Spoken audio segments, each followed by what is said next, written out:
We are sharing a range of experiences with you. Take what works for you and make it your own. Our goal of this series, our purpose of this series, is to showcase that there is nothing called normal. There's nothing called one size fits all. It's really about creating a journey that's your own. So, with that, I would like to introduce the guest for today. Um, we have with us Dr. Marjorie Vanbaelinghem, who is a diplomat. And one of the reasons we really wanted to start today with diplomacy is that this is the new normal. This is what we need in the world today.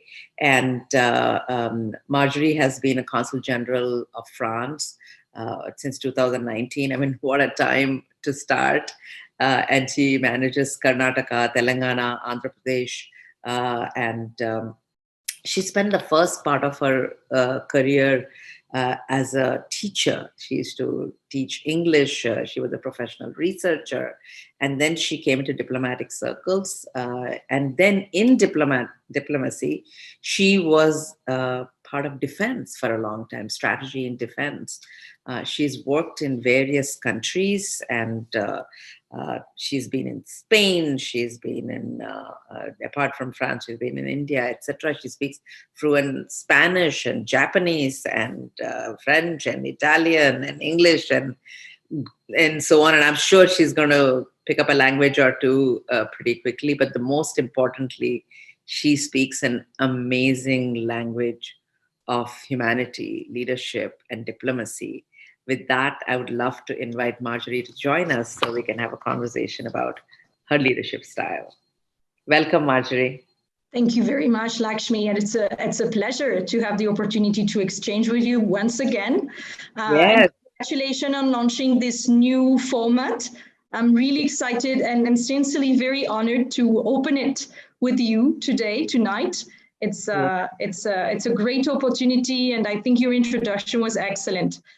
We need to usher in a new world and take stock of what happened to us, what is happening to us. I think it's extremely important not to go on as if nothing had happened, even if we do prevail in this crisis. I think this is a wonderful opportunity to spend this International Women's Day in times of COVID to actually have this reflection on how we work, how we act, how we live. It's extremely important. Let's go back to your own going to school, college, growing up. Is there a person or a favorite quote that you have, something that has influenced your leadership style, continues to influence you? Was there a teacher who said something? Was there a parent who said something? I mean, or a quote that you love? Tell me a little bit about something that forms a crux of leadership for you. I think it's very choral in the sense that I was very lucky. I had a wonderful childhood.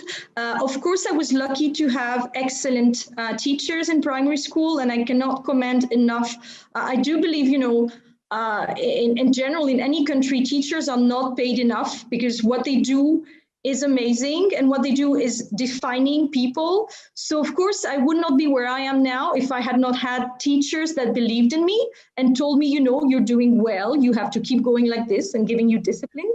But also if I look back home, I received so much love that this gives you, the confidence to speak up. I'm used to saying that I was very lucky to be raised in a family. So I have a younger brother. And my parents never made any difference between us. Not on one occasion did they say, oh, you're not going out because it's dangerous and you're a girl, so something might happen to you, or you may do this because you're a girl. And this I've come to realize much later on. And I have this feeling of gratitude towards this because, I guess my father and my mother, without knowing it, are feminists. It's funny. If you were to say to my father he's a feminist, he would laugh it off and say, oh, my goodness, no ideology, please. But that's what they are. They believe in the equality.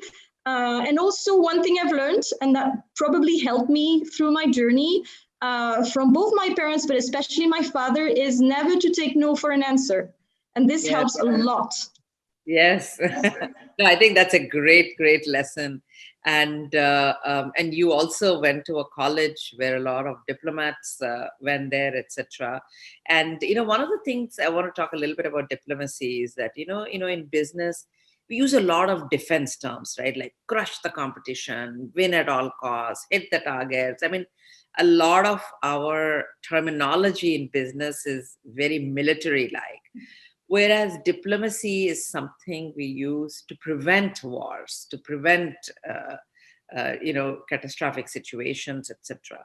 So, are there any changes in the leadership style we need to have to be more diplomatic as opposed to combative? Are there any new terms that are evolving for you that are that are important in business? So let's talk a little bit about how to shift the conversation from a very, very, warlike terminology to a very diplomatic world. It's interesting what you're saying in the sense that people have in mind this warlike terminology, but because I've worked a lot with military people, I can say this is just the tip of the iceberg. And if you look at, military work, the whole of it, it's not really about combat, because if you do look at the Indian army, for instance, the French military, combat is maybe 1% of their professional life. The remaining 99% is about getting the right preparation, not to avoid war, but actually be prepared for any option.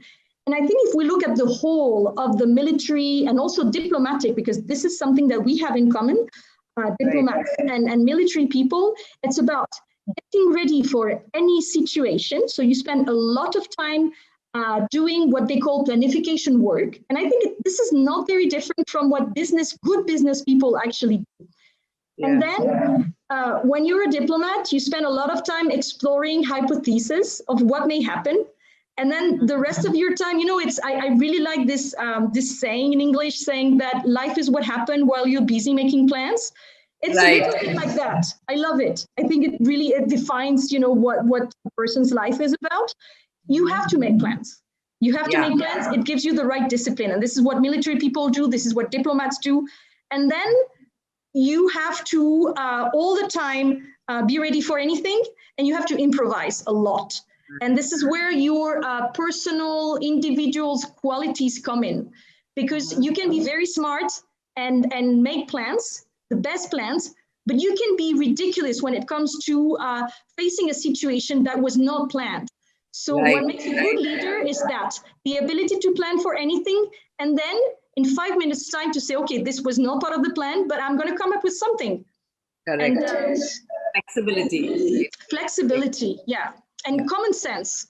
Right. And also, talk about unexpected changes. I mean, COVID was a huge unexpected change. Right? Relationship between countries has been extremely important in general, but especially in times of COVID. And the relationship between India and France has always been one of the strongest. So what way has it evolved, changed, maybe during these times of COVID? It has made it, I think, even stronger. And this is just the beginning.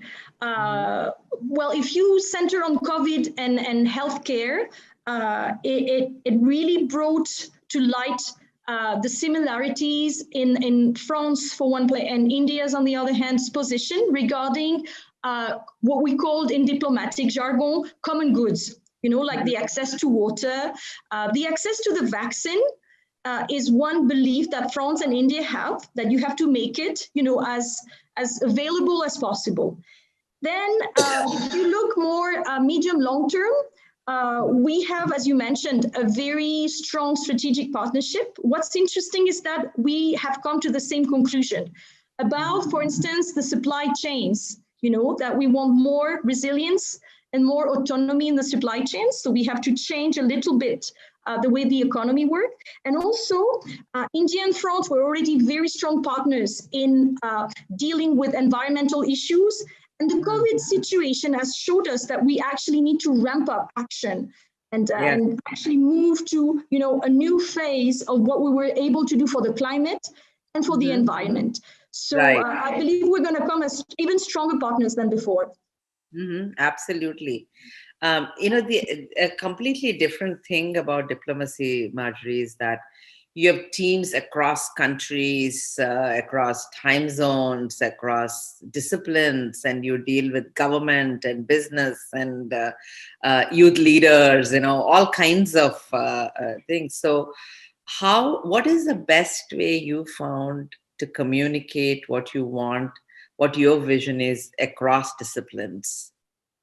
Okay, I think you have to be. I think you have to avoid any sort of sophisticated, strategic, diplomatic thing when you're dealing with your own teams. You have to be as transparent as possible because there's no way you can be credible if you're not very frank about what you want. And the second thing is, because as you may remember, I did my PhD in art history.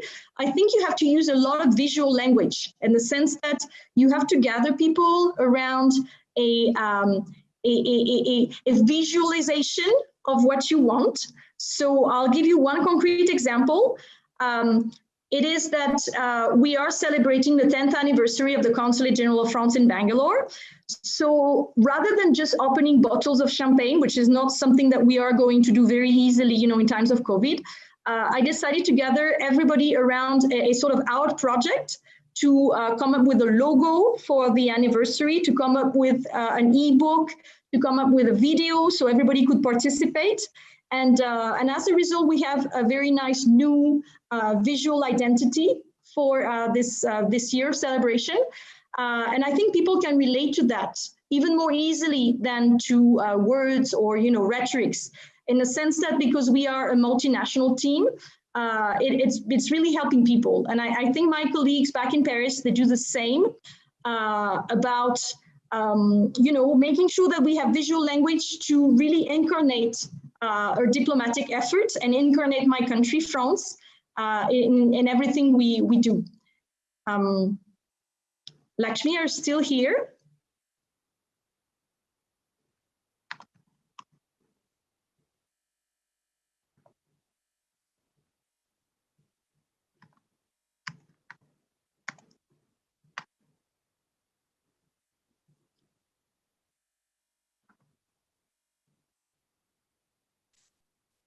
Oh, there you are. Sorry, I don't know what happened. It just but we were just talking about no matter what the obstacles are, we just keep going, right? So absolutely, we're going to keep going. Yeah.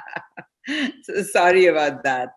No problem. So let's take it from we were talking about teams across continents and time zones, etc. So how do you manage, how do you lead so that they're all hearing you the same way?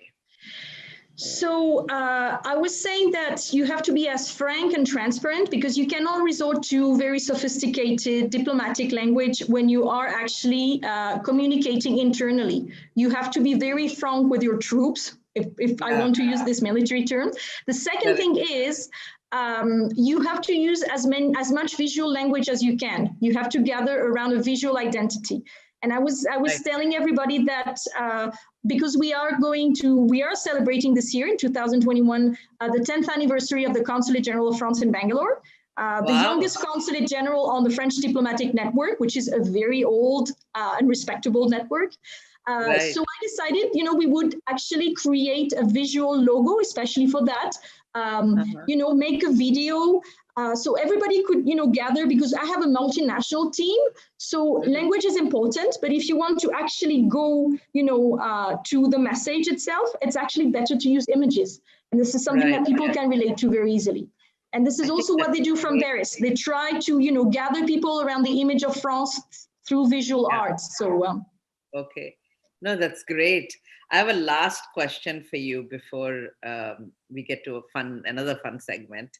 And the last question to you: you've been in defense a lot before. I mean, you worked in the area of defense, and negotiation is a very, very important skill in defense.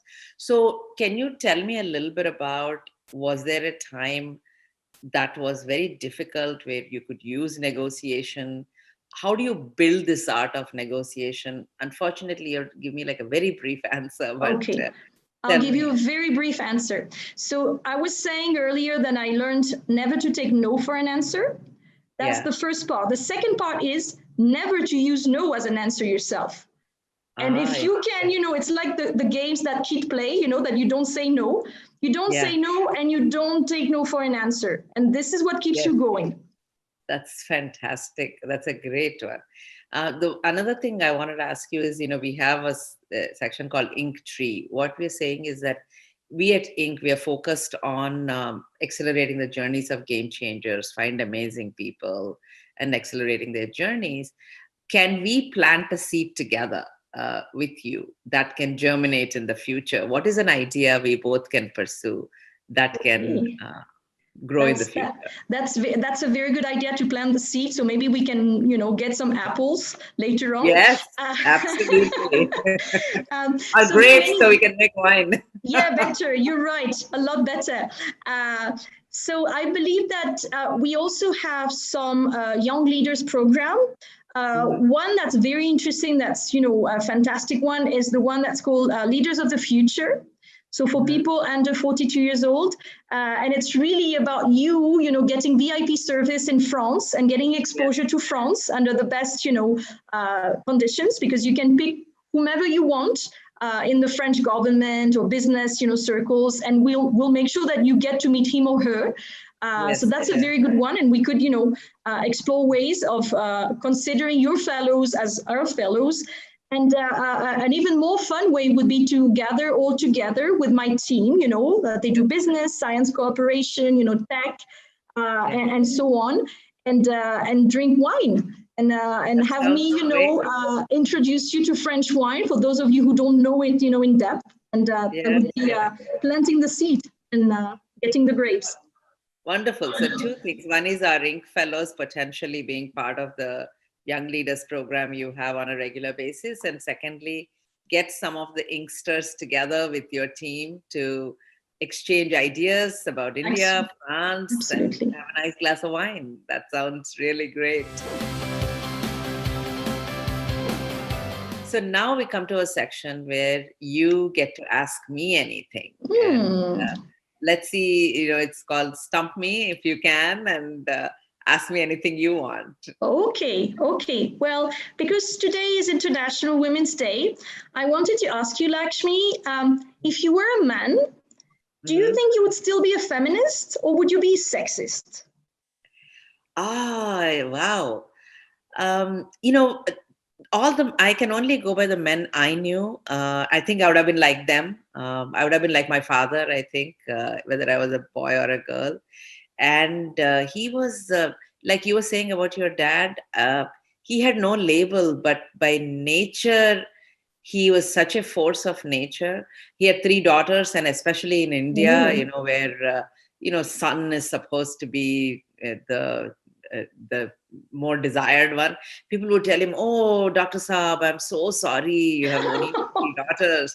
And my dad would say, "What do you mean? I have three daughters who are going to take care of me." So he would call us his three princesses and stuff, and told us that never ever should you depend on another person for your livelihood. He said you cannot get married till you finish your masters. So I think even if I was a man or a woman, I think I would have been like him. And I have a son, so I really like Gloria Steinem's quote that says that it's not just about raising your daughters like your sons, but raising your sons like your daughters. So I think that equality should be practiced, without it having to be a label. It should be natural, and that's how I would have been, I think, even if I were a man. fantastic. Now, I want to ask you, if you were a character from the past, fictional or real, who would you Mhm. be? Oh, my favorite person in this whole world is Marie Curie. And Oh, I would have been, I mean, in some ways, I feel she had a very, very tough life. Would I choose such a tough life or not? But boy, wouldn't it be amazing to have a Nobel Prize for yourself? She's one of my most favorite people. And that's a very interesting answer in the sense that you remember last time we talked, I said, Indian people have two brains. And Marie Curie, she had two brains too. She was Polish and French. Yes, yeah. So I think it's a very befitting answer for you. So my last question is, it's a very simple one, but let's see what answer I get. Do you believe in magic? Yes, I do. I believe the world is full of magic, and I'll tell you a little bit about it. It's like people say that, oh, it happened by coincidence, or isn't it amazing we met? Wow, what a coincidence it is. I believe there's nothing called coincidence in this world. I think everything happens. My favorite quote is, everything happens for a reason, season, or a lifetime, and everything to me, the word magic itself, there are some words, when you hear it, they reflect what they mean. And magic is one of those words. And I feel everything is magical. The fact that the sun rises every day, the fact that it sets every day, the fact that the moon goes down and comes back up. I mean, the life is so full of magic. The fact that we're having this conversation, the fact that we are alive, the fact that we breathe, the fact that our bodies are full of electronics that work at such precision that I am able to say something that is traveling from here to here in a fraction of a second is magical. So I feel world is full of magic, and we should look at it that way. Magic is not something somebody does that you can't explain. It's about looking at the world with wide eyes. And it's sort of, and the other reason, I'm not done asking you. One of the questions I wanted to ask you is, how do you keep it magical? Because one thing, Marjorie, whenever I talk to you, you are very, very positive. You're very, very upbeat, and I also feel like you're also discovering things all the time, etc.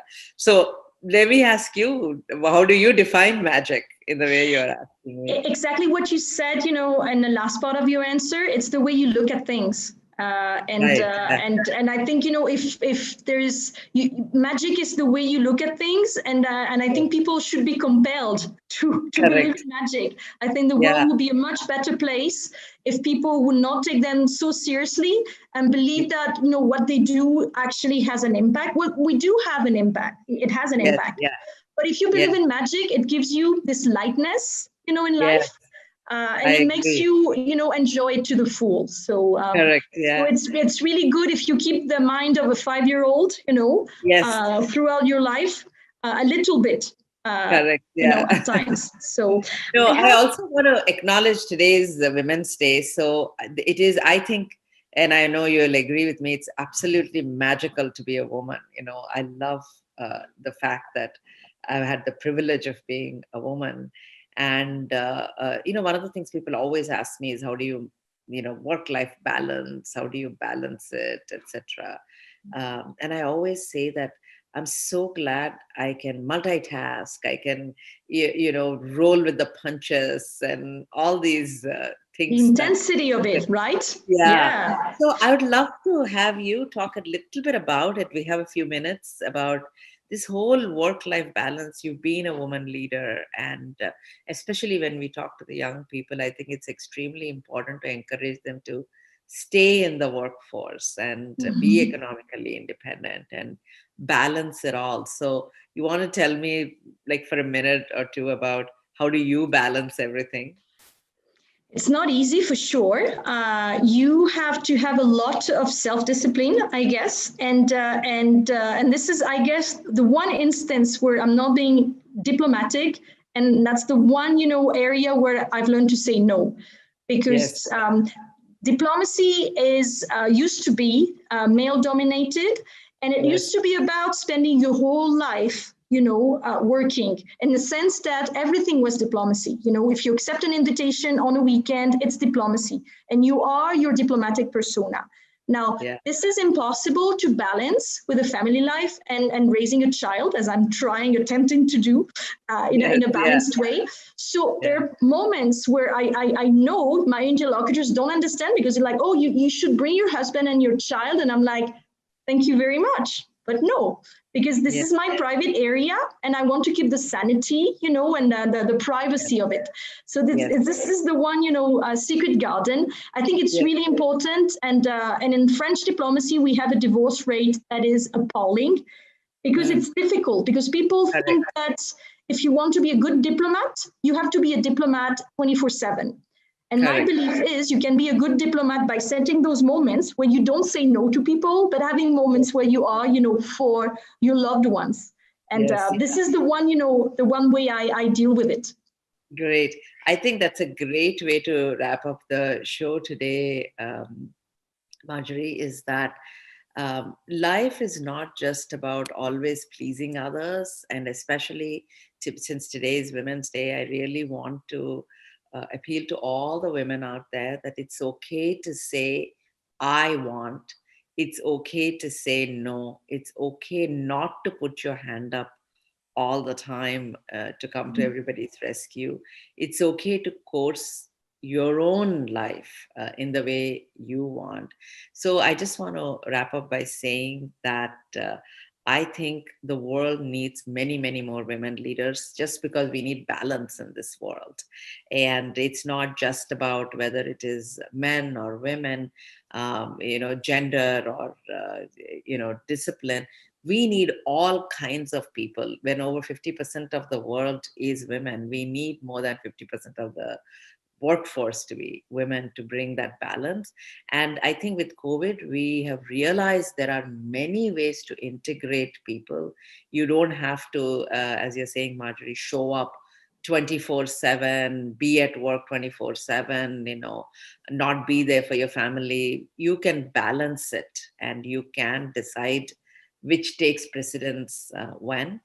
So with that, I really want to wish everybody a very, very happy Women's Day. And join us again next Monday at 9 p.m. India Standard Time for Lakshmi's Leadership Lounge. And a great lessons to take away today, Marjorie. Thank you so much for your enthusiasm, and see you soon. Thank you. Namaste. Thank you. Namaste. Bye, everybody. Bye-bye.